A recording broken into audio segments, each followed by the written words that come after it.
But again, unfortunately, he went and signed for Oxford, so... Less said about that, the better. Yeah. And even our own fans were trying to like take swings at us because it was pretty...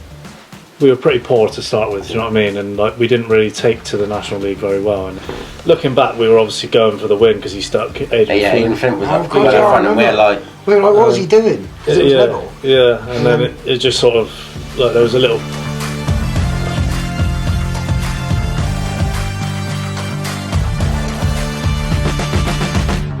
So, welcome back to Life for Kitman. We're joined by Ollie Clarke this week. Obviously, you've all watched the pool video from yesterday. Of course you have. If you haven't, go and watch it because it's good fun, but not until you've watched this one. You alright, Ollie? I'm very good. Yeah, you alright, Jonah? all good. Good. Right, we're going to jump straight into the five-a-side. I'll sit up for this one. Go on, grab a pen. And let's do it. I'll tell you what, we'll come right across there. There you go. Yeah. I feel like this is going to be a good team. Yeah. What have we got? Joe Lumley and nets. Yeah. Joe is someone who came on loan to Bristol Rovers. Done really well for us in the period, like fitted straight in with the group as well. What bloke. Mildy was in with a shout, but Lummers, yeah, just pips him. And he's gone on to have a brilliant career, Joe. And he's top man, so can't complain. Who else we got? Tom Lockyer. He sent it to me yesterday. That's how I Tom Lockyer. Yeah, one of my best mates in football. He's had a tough time recently, hasn't he? Yeah, but it shows the kind of player he is and the perseverance he has to come back from the first one. Yeah. And obviously he's had the second one last year in the Premier League, and he's still trying to come back now. So fair play to him and wish him all the best with that. But where was that? That was Bristol Rovers, yeah. Yeah, it was him. Obviously, he came through at Bristol Rovers, and he was someone who dedicated himself every day to getting better, and it shows the career that he's gone on to have. He was someone who was always out doing extras, always out trying to improve, and yeah, he sort of made it into the Championship, done well, dug his heels in, and really improved and got himself in the Team of the Year, and obviously a promotion to the Premier League. So fantastic achievement and a hell of a player, really. Yeah. Go on, I've got him mid. This one here. Oh, what's that? I don't know what pen's doing. My writing's terrible, by the way. Half of it's like capitals, half of it's not. Yeah, I was going to say that. Not very well educated. See, I'm not going to say much because. Yeah, because we've seen. Yeah, you're yeah. Fun. just there for the laughs, aren't you? Yeah, Quinny, another top bloke who I shared a dressing room with for 3 or 4 years at Mansfield. Obviously, undoubted ability and quality on the ball. Yeah. Obviously, played in the Premier League. Has had caps for Ireland. So yeah, he's definitely someone who makes it on ability alone, but his professionalism, still playing now and playing at League One level now. So what, 38, 39 years old? Not bad, is it? Yeah, just same age as me. And look at you. Goes to yeah. And look where I am. He's someone who a lot of people we sort of learnt a lot from Quinny, like how to live away from football and what he did to look after himself and maintain sort of standards, and he really sort of drove us on. Came into Mansfield when we weren't doing too well in League Two, but his professionalism, his desire and will to win, and obviously his quality as well, just sort of dragged us up the league. And obviously fitting end to my time there was obviously getting promoted with him at the end of last season. Yeah. And another great bloke. I've forgotten. Oh, of course. One of our own. One of our own. Dad's a legend. Been on the pod, Dad's a legend. Dad's been on the pod, yeah. Forgot about that. Has Bill been on this pod, has he? No, No, Bill hasn't, but his dad Yeah, has. we'll get him in soon then. Told Mildy we should have tried signing him in the summer, to be fair. Sure. He's, undoubted quality, brilliant bloke, literally magic feet, can go either way, and probably someone who, at the time when he came into Bristol Rovers, wasn't as fit as what he'd done his ACL, and it took him a little while to get up to fitness, I'd say. Yeah. And he was brilliant. Once he found his feet, got into the rhythm of playing games, he was banging in goals consistently for 3 years for us there. Obviously got moved to the Championship at Preston, and I think had it not been for his second ACL injury, he probably would have kicked on again from there. Of course. And been at the top end of that division. And I probably did he get a cap for Wells as well, Bill? I'm pretty sure he did. I think he did, but I think he only got one. I think he would have got quite a few if he hadn't have sort of done his ACL. But again, unfortunately, he went and signed for Oxford. So Less said about that, the better. Silly boy. Yeah, he's Talking of Oxford. someone who knows where the goal is. Matty Taylor. Yeah. And not our Matty Taylor. No, There's only the one other Matty Matty Taylor. the one from Oxford and Bristol Rovers, Bristol City, Forest Green. Forest Green. Cheltenham. Yeah, every other team, Every team, yeah. Yeah, he is obviously a close friend, but unbelievable goal scorer and ability, really. And to be fair, like Matty is someone that you'd want in your team because he is deadly in front of goal. And He's another one like you. When he's playing against you, you're like, oh God. yeah, And when he's on your team, I bet you love him. yeah, Do you know what he's I mean? in- So, to be honest, like from I played against Tells a lot and with him, and obviously he's always a threat. And there was a game when we were both younger, and I was on loan from Bristol Rovers, and he was playing for, I can't remember who it was, someone around the Oxford area. But the game was actually mad. It was 3-3 after about 9 minutes, and he scored 2 and I scored 1 in that game. And then obviously our paths crossed at Bristol Rovers a few years later, and we were sort of straight away like, did you play in that game? And we struck up a friendship pretty quickly, and we'd sit there and play Footy Manager for hours on the bus, and like little nerds. don't mind it. Yeah, now we've resorted to Call of Duty, so. But yeah, still speak to him pretty much every day, and he's not only one of my closest mates in football, but certainly a deadly finisher, and his goal scoring record throughout his career is something to be speaks for proud of. itself, doesn't it? Gaffer. Daryl Clarke, I think he's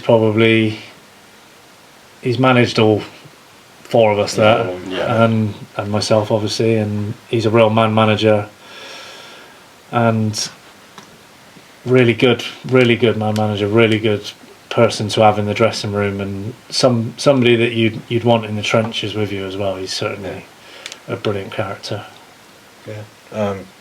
Kit for your team. I'm going to pick this nice little number here, our away kit for the season, because it's a nice unusual minty green, different colour, but I like it. It's not like. Is that your favourite out of the 3 this year? No, I like the red, to be fair. Yeah. I've never really got to play in red, do you know what I mean? So, But yeah. No, the mint green away one. Well, Yeah. fair enough. Great team, great gaffer, great kit.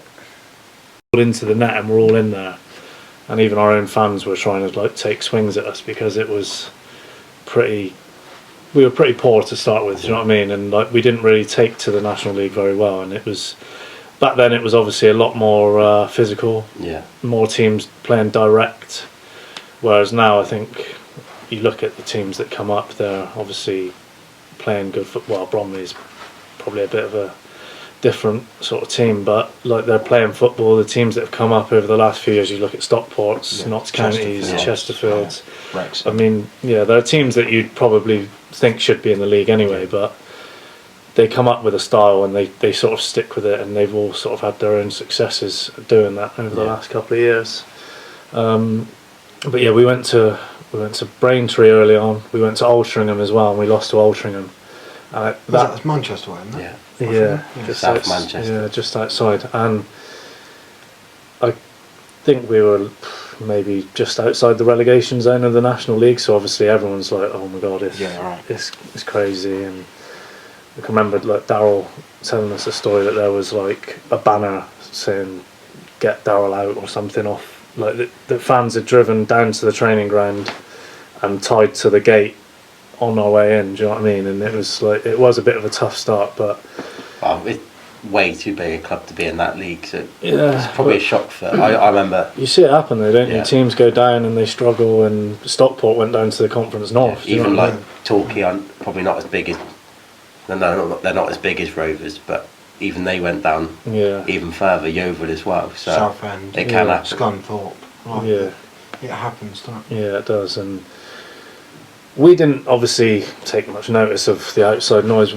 One thing Darryl was good at was like keeping everything in house and making sure that we all had the same beliefs and the same wants from the season and in the dressing room. And we got to a stage where, well, like a crisis meeting, but we sat down and we discussed like what we need to do moving forward, and we just like slowly started building and momentum did swing. And obviously come the end of the season, I think we went to Dover away and Barnet were top and we were second, and we were literally a minute away from going top, and we had Alfreton on the last game of the season who had already been relegated, and Barnet had Gateshead who are quite a good National League side, do you know what I mean? So we were thinking, if we win, so if we'd have beat Dover in that game, we'd have been top and we'd have been going into the final game.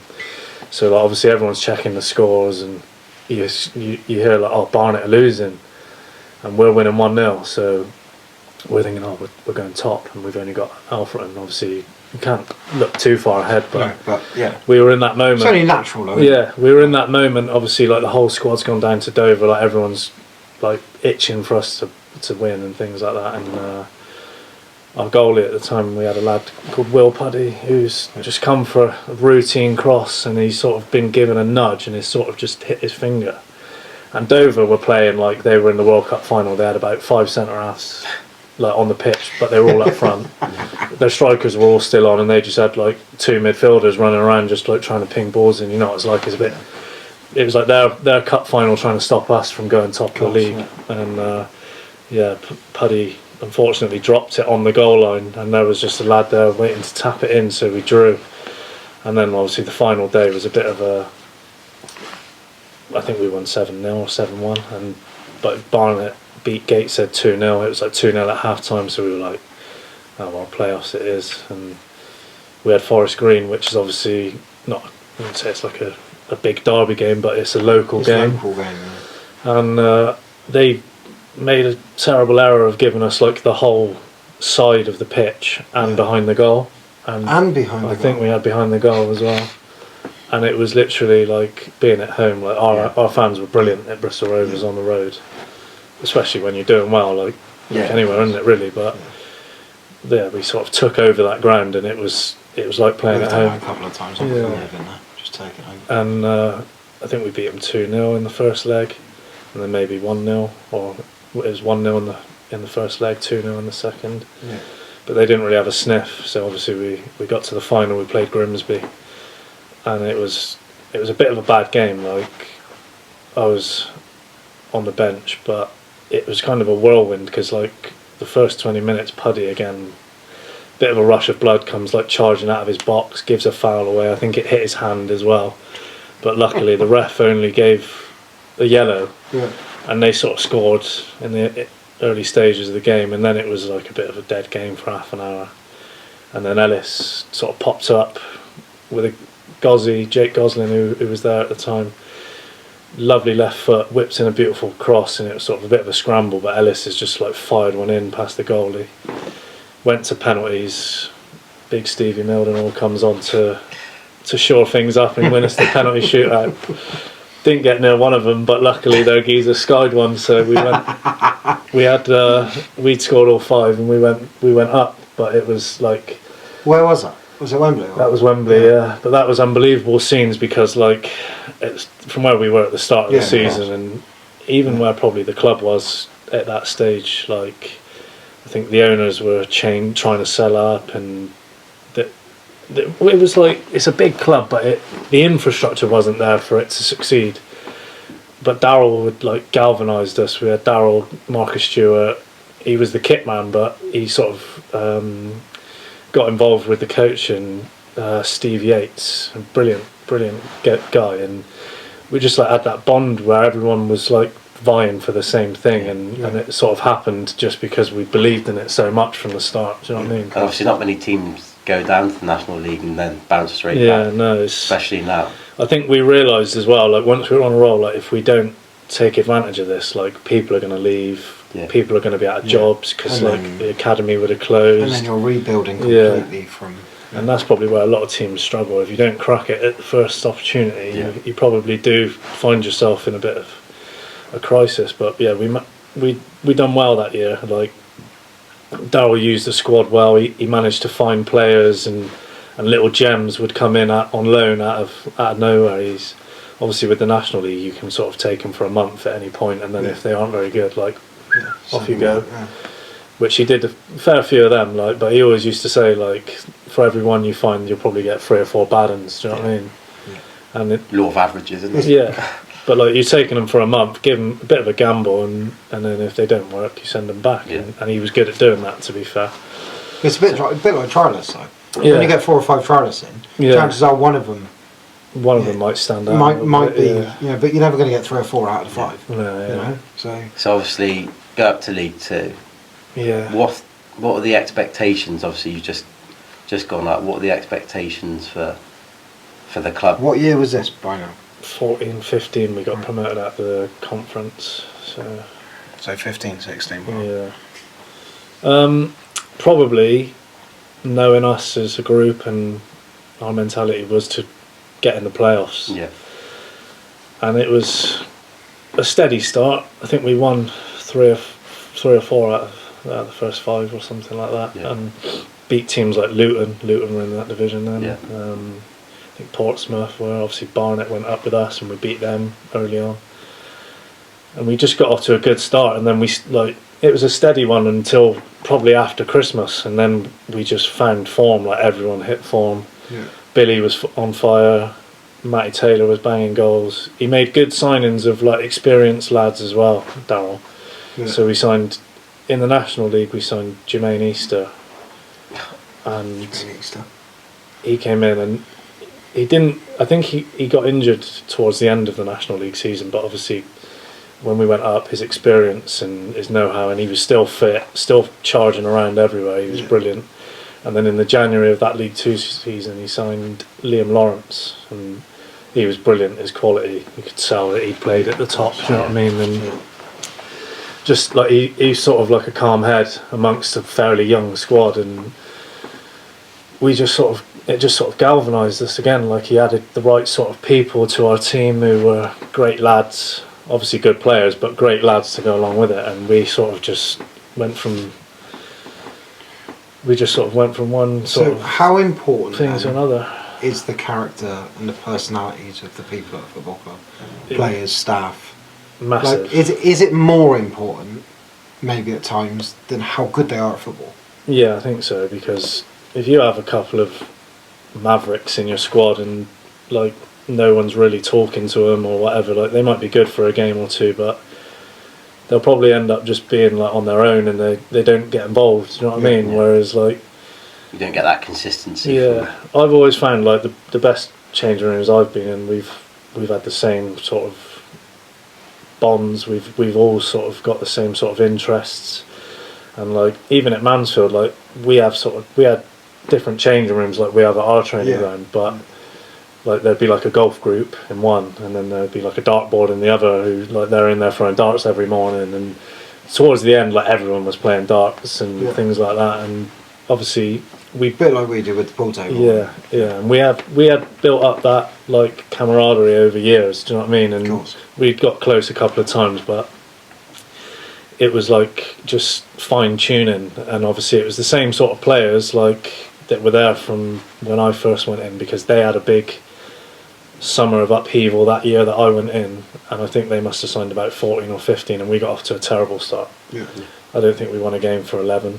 Manager got sacked. Nigel Clough came in, and he steadied the ship slowly and steadily, sort of kept the ones he wanted, and then obviously, like you say, if you're signing a whole new squad, you might need to get rid of 3 or 4 that you brought in the summer by the January, by the next window, because they're not good enough, or whatever. You need different sort of you want different sort of players under different managers, and obviously Graham Coughlin, who took me there, he was brilliant for me, but I pulled my calf with about 3 games into the season, so I didn't really play under him much at Mansfield, which was a shame, because like I say, I like to give my all and I try my hardest, but it just wasn't clicking for him there, and he couldn't find the right balance. Like a lot of the players he signed stayed there for a long time, so we were good. We were a good squad, but it just takes time to click and work, and we just couldn't get going really.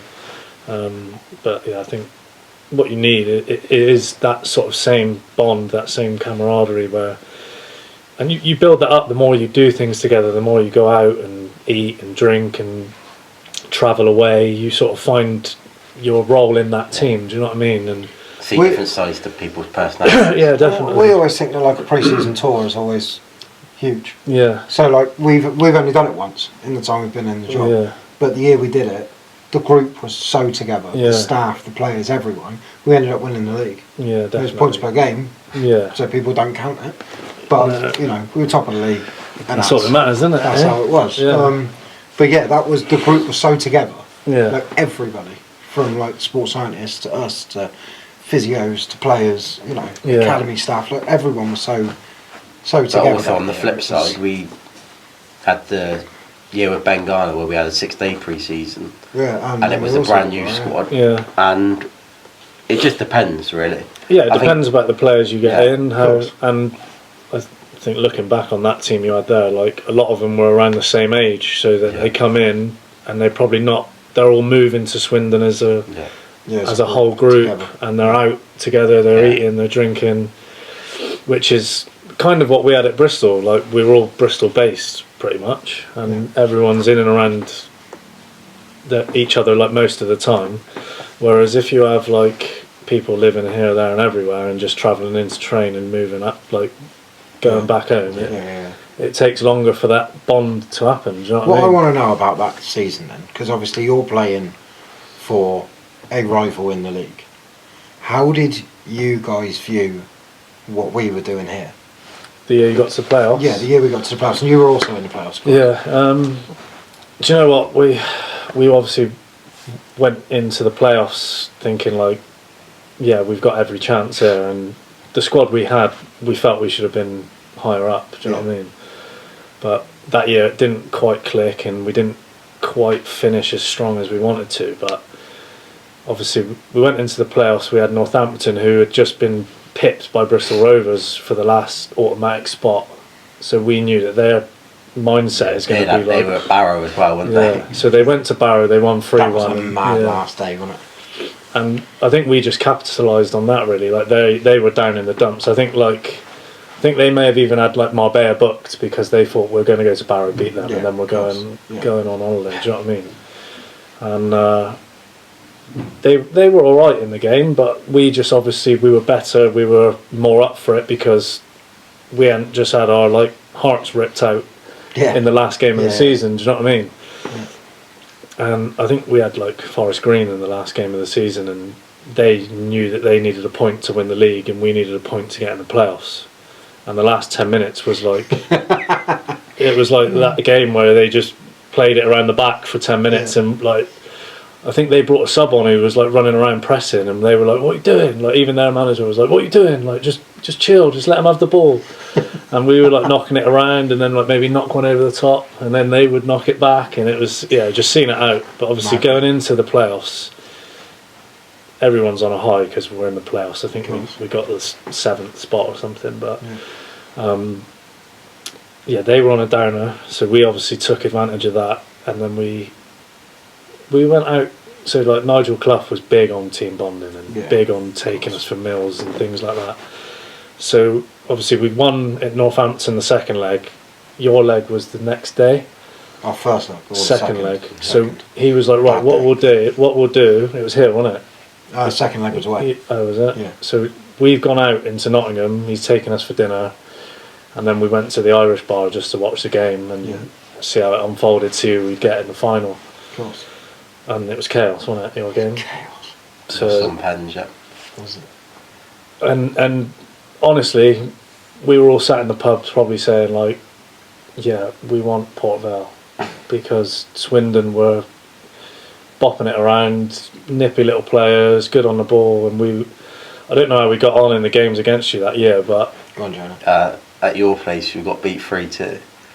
I remember, I used to hate going to Mansfield or when you come here. We've actually done alright in the games here, but I always used to hate. It's like Mansfield, Port Vale, proper like the players you've had in the last few years, like proper like.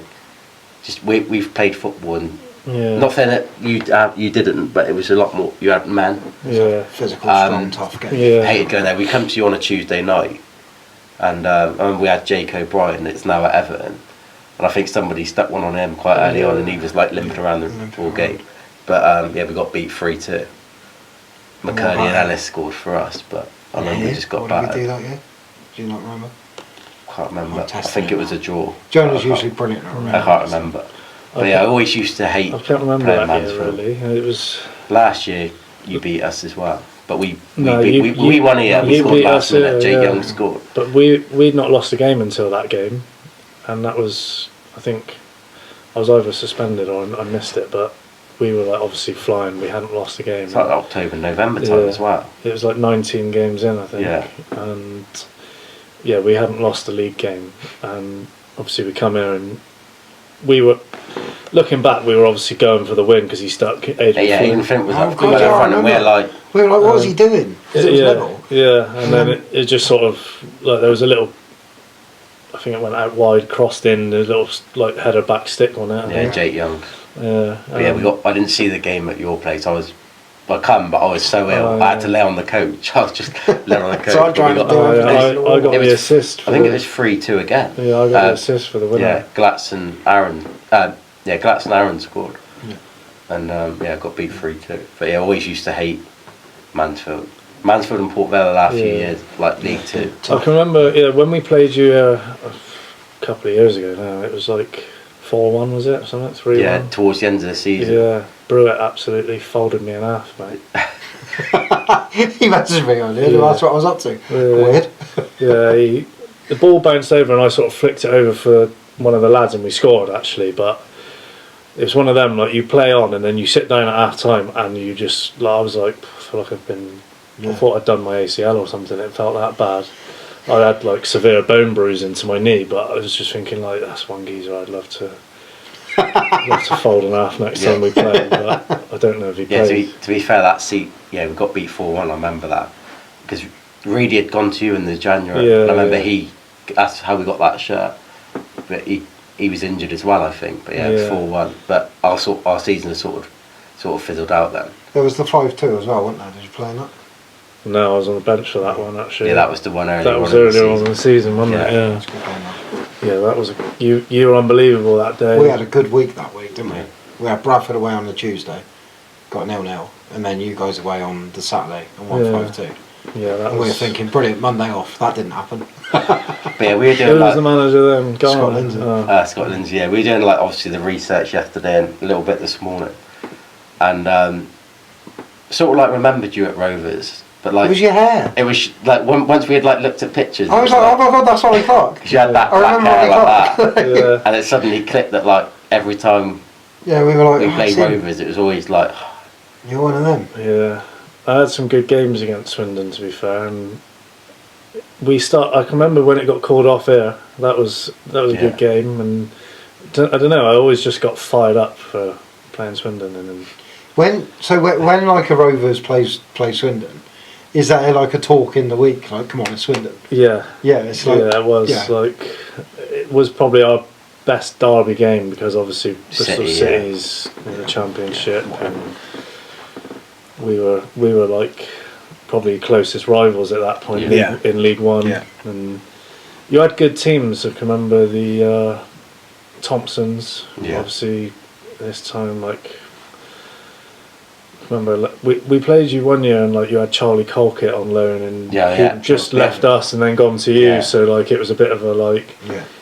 They brought him into Rovers like on loan from Chelsea, and he was supposed to like play ahead of me and things like that, and I was just like, no. Yeah.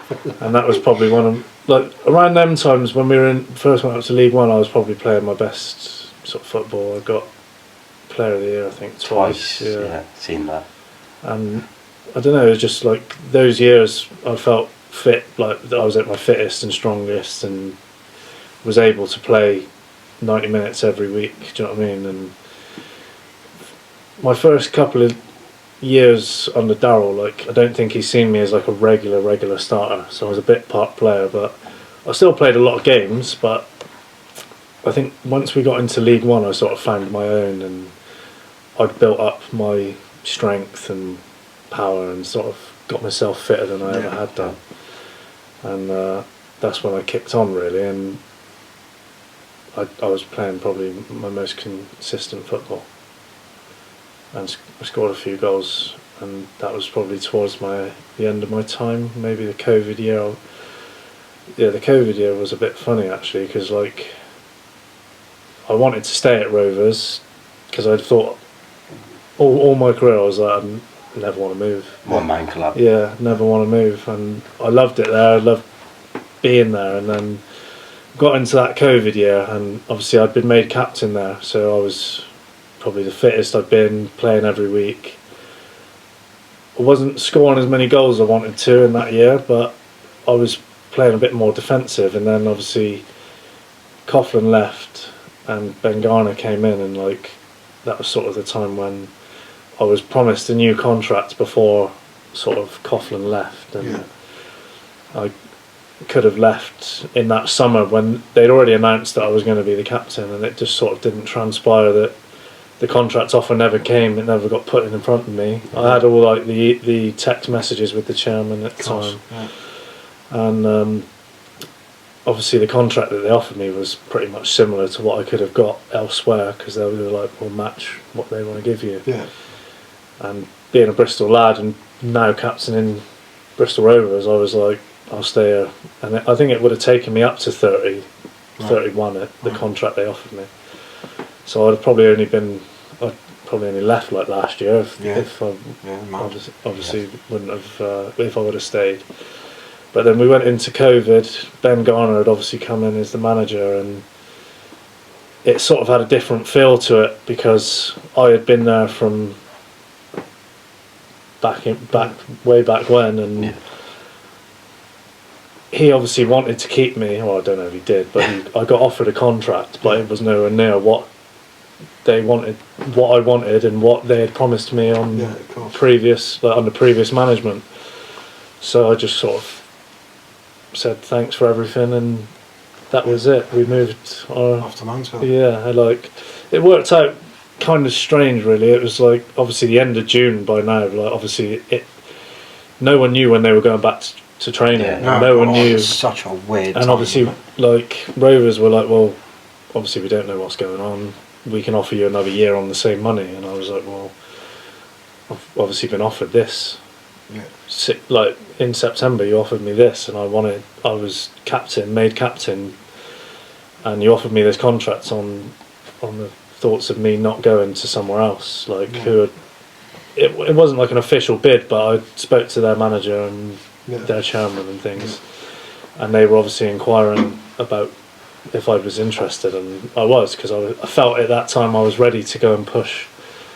It was a team at the top end of League One who made it into the Championship in that time of like what the contract would have been, so I would have got to the Championship and been able to test myself, but I wanted to stay at Bristol Rovers. Probably once they made me captain I thought I can't really go now.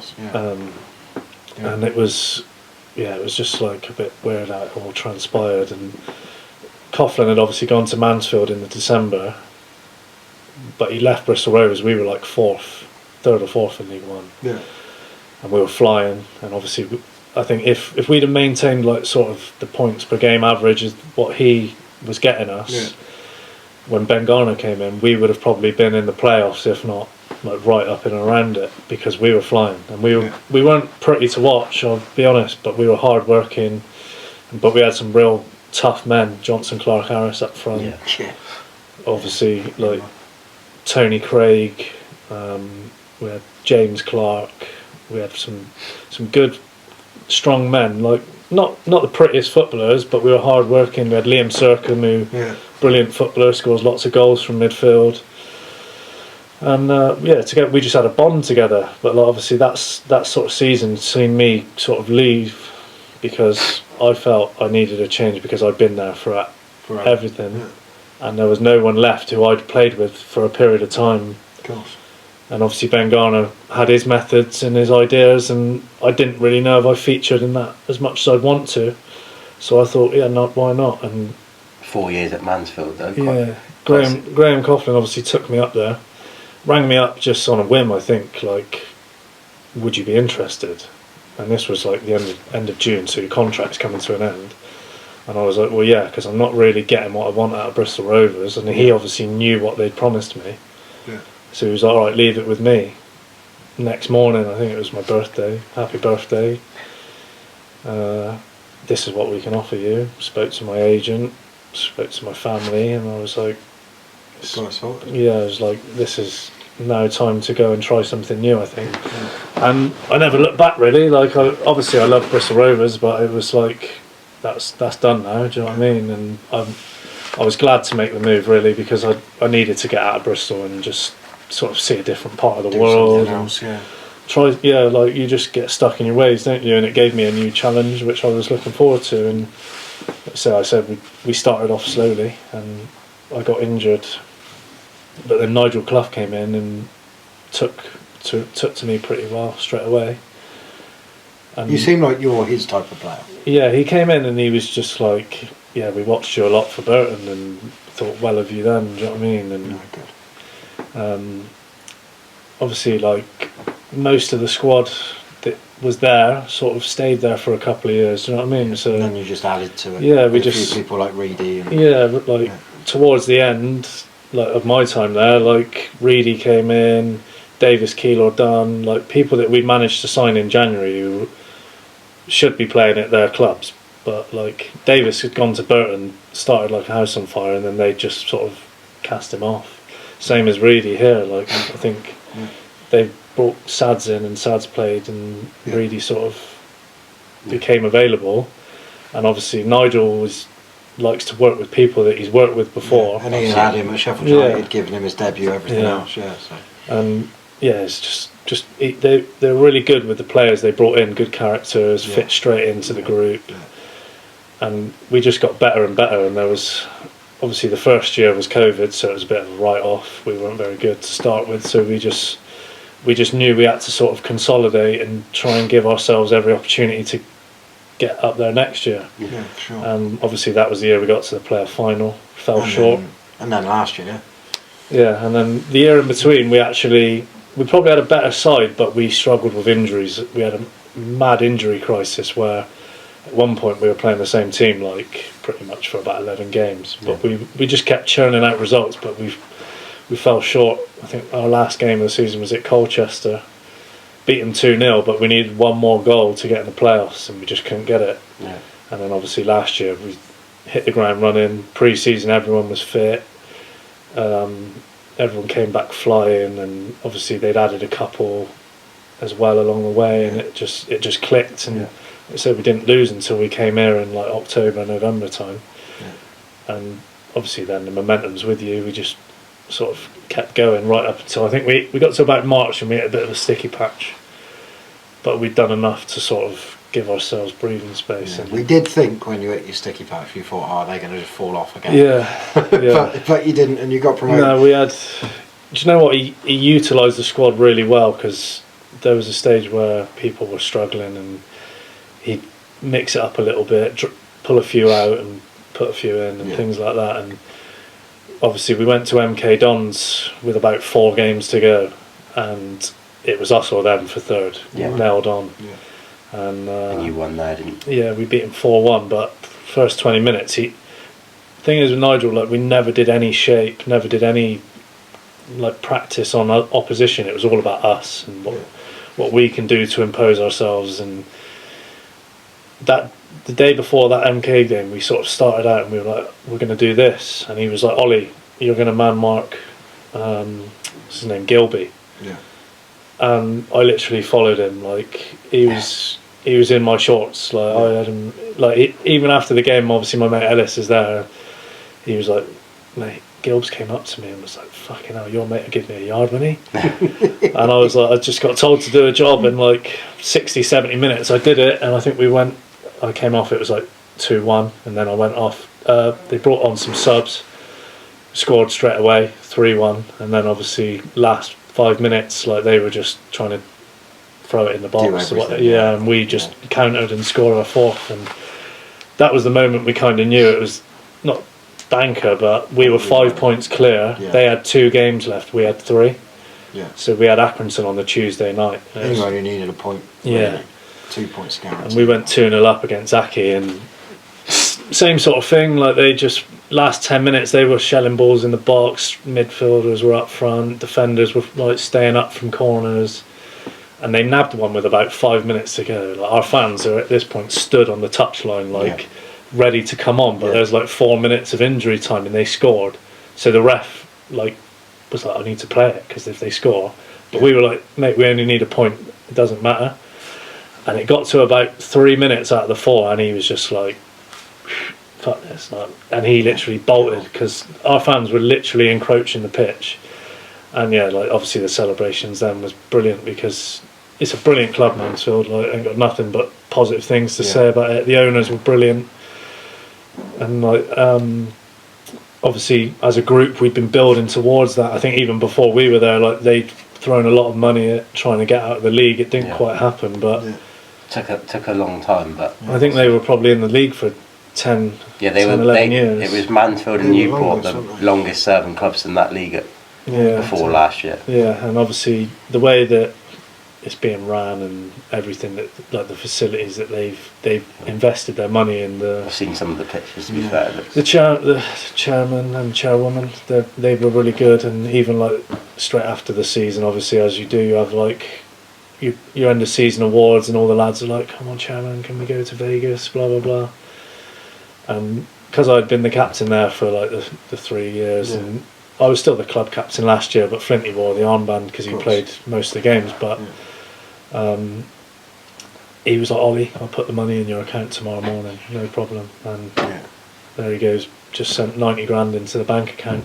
Just go and enjoy yourself, lads. That's mental. And obviously we pinged, like, we then got straight into it. We still had games left at this point. I think we had the last game of the season left, but obviously, like, we were just like, unbelievable.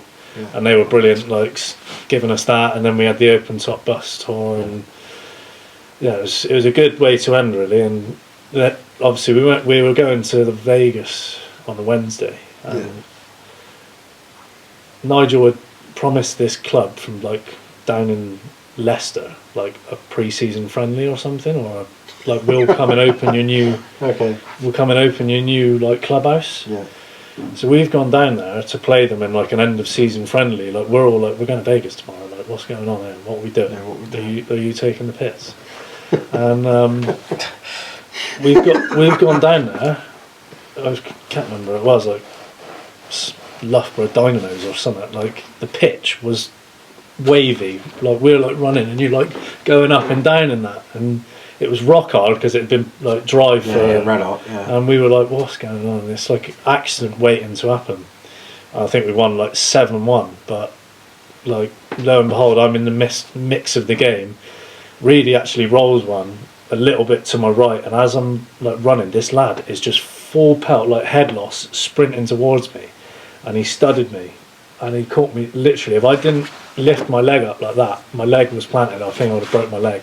I had stud marks, but he managed to get his studs in behind my pads and all the way down my shin, and I fully like lost my head, and I can imagine. I was like, fuck it, like, and I was swearing that bad, and I went to the referee. I said, "It's a fucking disgrace. Look at this," and I fully lost it. Like Nigel had to take me off. He was like, because he was like, I didn't think he caught you that bad, and as I'm going off, I'm like swearing at the ref, swearing at the linesman, and you got to go to Vegas the next. Yeah, and I was like, literally, we were all saying it, like it's a stupid game to play because these lads will think like, oh, if I do well here, I might get a trial or something like that. Yeah. One of them. It was just like ridiculous game to put us into after the season.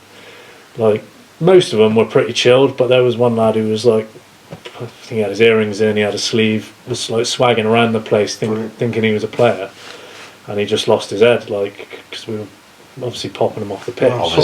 Just one promotion in League One, right? And yeah, it was just a ridiculous thing to do. But so were you at the end of your contract last season?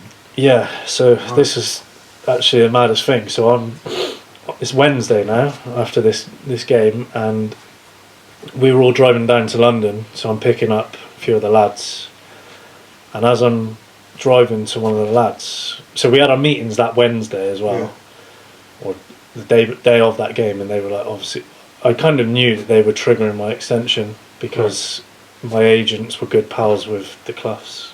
Simon Clough obviously does a lot of the recruitment there, so they sort of told me a couple of days beforehand, like, yeah, you're going to be staying.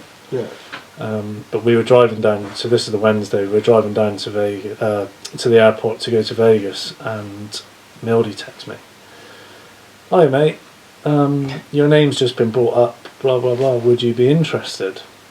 And I said, "I'm just on my way to Vegas, mate, can I give you a call in a few days time?" But in the back of my mind I was like, yeah, 100% I would like to do that. And obviously at this point I didn't know who was manager, who was coming in or whatnot, so we go away, come back, first morning I'm back, I'm like ringing Mildy just to see what the crack is, put it in to my agent, so my agent's obviously got in touch with the club, and they were like, yeah, 100% we'd be interested. And obviously now is like, well, Mansfield have just sort of said that they are going to trigger my option. Do I have to sign it, or can I just walk away or whatever? But to be fair, I think it was an automatic trigger. But my agent had spoke to Nigel, and towards the end of the season I was playing in the big games. I played in the MK Dons games, Stockport games, and I had my fair share of game time, but I just felt that it was time for a new challenge. And my agent spoke to him, and they were like, if it's something Ollie wants to do, then we're not going to stand in his way. And they were brilliant. So I spoke to him, and obviously I was having, my son was born in the summer, so I said obviously now is a perfect time for me to sort of look be to closer go to it. look to be around my family, even though my girlfriend is from up near Derbyshire, like Mansfield way. It's like I think what we were looking for is down here really, like better where I had a house and things. It was better for us to move back down and sort of start planning a bit more long term, because you obviously look at that when you get to my age, you start thinking, I was doing my B licence as well over the summer in Bristol, or in Cirencester, sorry, so I was down this way anyway when the conversations were happening. And it just sort of happened that fast that I didn't even have to go back to Mansfield after the season had ended, because it was like, you're done now, like you've decided to move away. We literally went up in a day, had a removals van, and came back down and moved Perfect. moved back down. And it was like, as soon as I heard, I was like 100% be interested, but let me just go and enjoy a last little tear up with the lads. And obviously I didn't say anything to anyone, because you never know, it might not go through, or whoever was coming in charge in the summer could turn around and go, nah, it's not for me. But yeah, as it transpired, Mark was interested. Obviously I spoke to Jamie Russell and Mildy, and it got sorted pretty quickly. Like I was happy to come back down. Contracts were sorted out within about 2 days, so it was happy days really. And obviously captain here as well. What does that mean to you, obviously being captain? You've been captain for all three clubs that you've played for now. Is that a big thing for you? Do you enjoy it? I do enjoy it. Yeah, it's nice having that sort of responsibility. It's, to be honest, when I spoke to the manager in the summer, like, obviously I know I'm now in that age bracket of being an older player and being a more experienced player, but in your mind you're not as old as you are in football. Do you know what I mean? Like, I always thought, I still think I'm like 28, 27, and I'm still should be like tearing around every day in training, but it's not quite like that anymore. But obviously the way Mark was with me was brilliant, and he's sat me down a few times and was like, obviously you've come through pre-season, you've done well, we want to offer you the captaincy, and it was just like, no brainer, definitely. Like, I do enjoy it. I'd like to be someone the younger lads sort of come to if there's anything they need, and I like to be involved, like, right in the heart of the dressing room. Do you know what I mean? Like, it's a good feeling, and it was one that I didn't come here thinking like, I'm going to be the captain, but I think as the sort of pre-season wore on and things like that, I felt myself as a more senior player, and it was a shame that I sort of got into the season, and just with the way it was, I just didn't feel right. Didn't feel like I'd got fit properly in pre-season. Do you know what I mean? Which was a bit annoying because I felt like I was chasing my body a little bit. Like, things were hurting on Sunday mornings that hadn't hurt before, and I was like, I might have to knock it on the head here if I'm like feeling like this on a Sunday morning. Do you know what I mean? And I was playing for probably 3-4 weeks, just being out there, just like I might wake up and it'll be alright.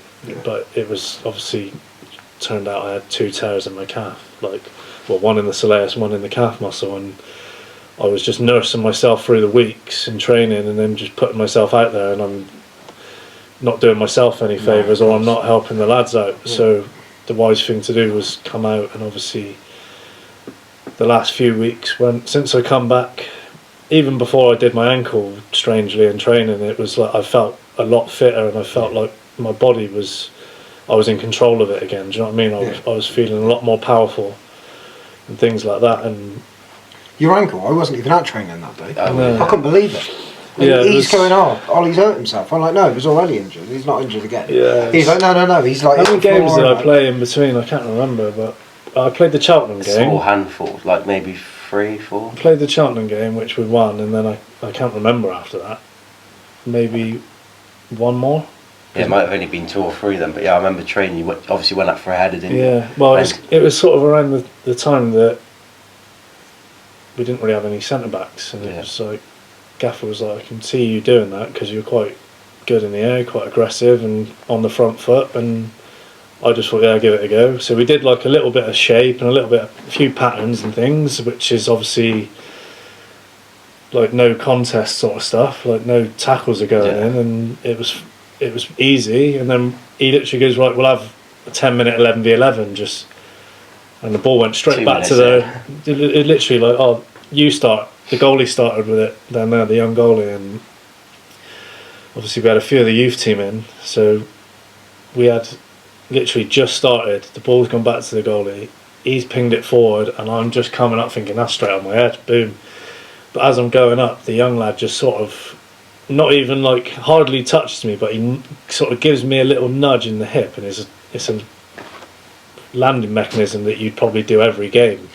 But I just went over, and I heard a pop, or I felt a crunch, and I was like, I honestly thought I'd broken my ankle. You go down like if you're down, you know that. But the way you went down, I was like, I'm not normally one to be rolling around in pain or feigning injury, but that was bad.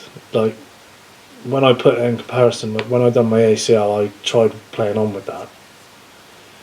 Do you know what I mean? I got up and I tried playing on, and it swelled up. That one, by the time I even got my boot off in the changing room, my ankle was massive. So it was frustrating, because it was like a time where I felt like we beat Cheltenham, and we beat Colchester in the FA Cup. So like we were sort of finding a bit of rhythm, and I was finding a bit of rhythm. I felt good in the Colchester game, and obviously that week then that's when that happens. So Yeah. it puts you back a few weeks. But like I say, when I do pick up injuries, I see it as a time to sort of improve and try and get fitter and stronger. And I've used that time to make sure when I come back from this one, I can go straight back in and make a difference. Since you've been back, Yeah, we had obviously a unbelievable. decent Christmas period. I think we picked up 8 points from 12 in that 4-game period that people say is the Christmas period. Yeah. Couple of goals as well.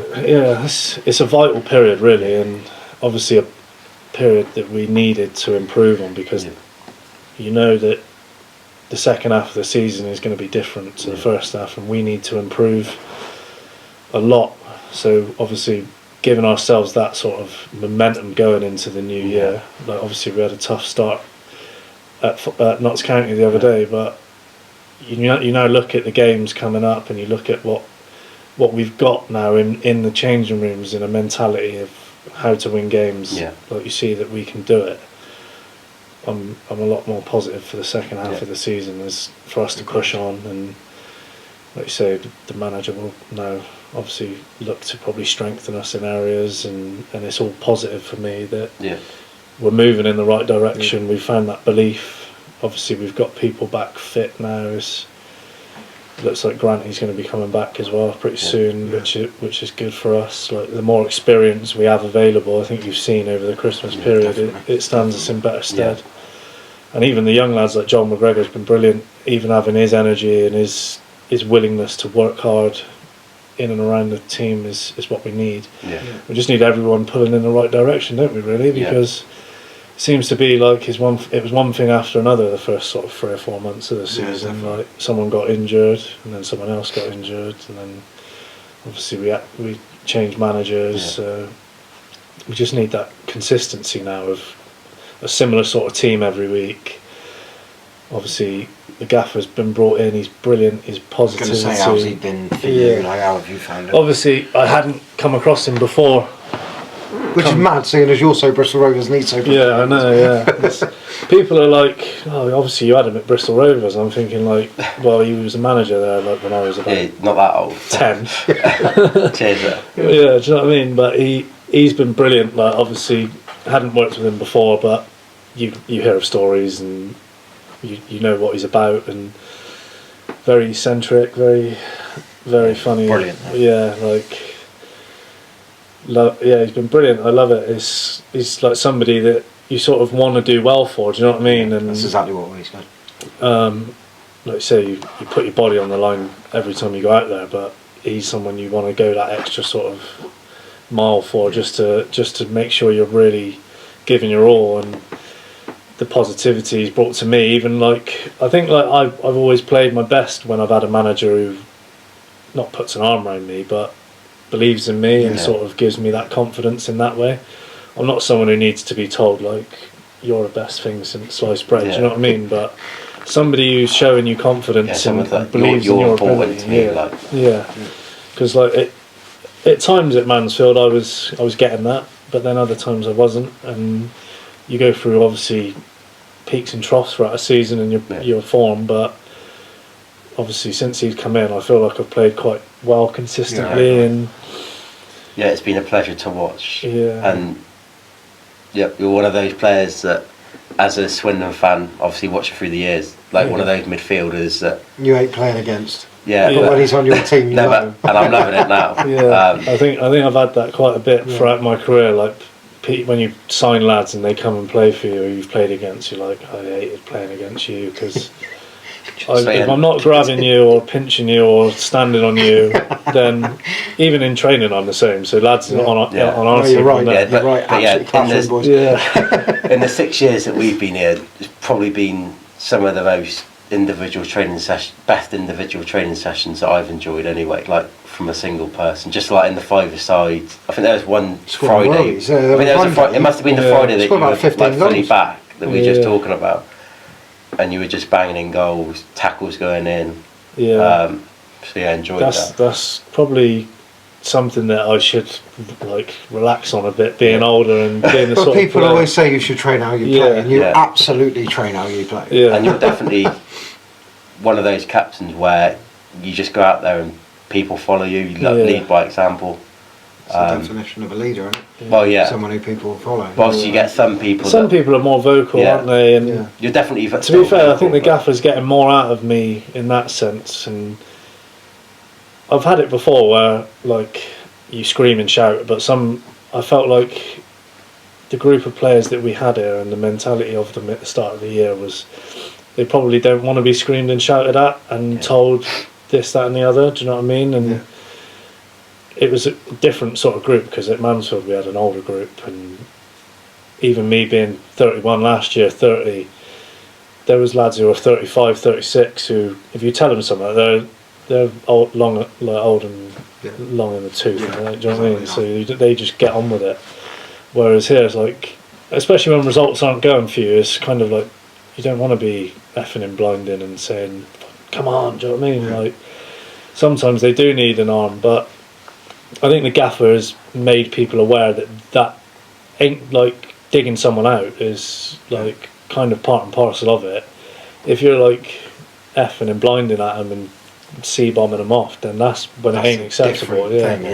But like we've had it since he's come in. Like obviously things haven't been plain sailing, and we've had a lot more rows and heated discussions. Whereas before, like we didn't. Do you know what I mean? And like now, people are like when I first started playing, like there was a lot more of it, even in training. Like I can even remember me and Ellis Harrison like full blown fighting in training because we had that much desire to win. Whereas nowadays, you probably wouldn't. But I feel like, again, that comes from the environment that's created. Yeah. And I think what the gaffer's done really well is get everybody's mentality to a level where we all want to win all the time. Yeah. So then you get more of that naturally anyway. Yeah. I think, like the competitiveness of training's gone up tenfold in the last 6-7 weeks. Since Marcus does it, obviously, with his small-sideds on a Friday where he has like leaderboard and who's won at the amount of points, which isn't a load of rubbish because he had me in the bottom 3 for the first half of the season. But when it comes to availability, I'm missing certain amount of games through being injured. I think we've hit a that's he knows my thoughts on that anyway. He'll be listening because he watches everyone. He watches them all. Hi Marcus. Yeah, he knows. He knows. But yeah, I think we probably talk all day, but we could go forever. But this has been an unbelievable conversation again. I mean, everyone's got such a different story when they come on air. It's brilliant. Yeah. Just want to end by saying thank you to our main sponsors, In for Three. They're a massive help to us. They're always supporting us. We do need to get them in, Jonah, at some stage to watch one of these. It's just so last minute getting it all organised and everything else. But yeah, thank you to RileyLeisure.com. If you watched the pool video, excellent. If you haven't, go and watch that because that's a good watch as well. Other than that, pleasure. It's been a pleasure to have you on. Cheers for watching, guys. See you next time. See you later, guys.